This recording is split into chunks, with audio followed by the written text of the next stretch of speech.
আর তাহাদের মধ্যে কেহ মরিয়া গেলে তাহার উপর কখনো জানাজা পড়া নামাজ পড়িবেন না। এই আয়াতটা নাজিল হয়েছে সূরা আত-তাওবা।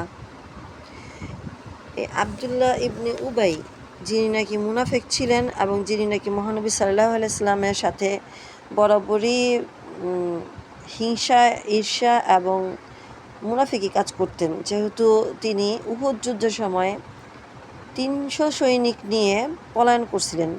মানে যুদ্ধের ময়দান থেকে তিনি পলায়ে গেছিলেন ৩০০ জন নিয়ে।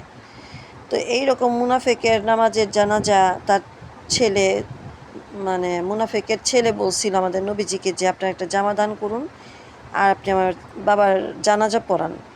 তো ওমর রাদিয়াল্লাহু আনহু এই যে এখানে আছে, হুজুরের নিজের জামা মুবারক তাহাকে দিলেন এবং জানাজার নামাজে যাওয়ার জন্য প্রস্তুত হইলেন, কিন্তু ওমর রাদিয়াল্লাহু আনহু জামা ধরিয়া রাখিয়া তাহাকে বাধা দিলেন, কিন্তু তিনি বাধা না মানিয়া আব্দুল্লাহ ইবনে উবাইয়ের জানাজা পড়িলেন। তখন এই যে আয়াতটা নাজিল হয়।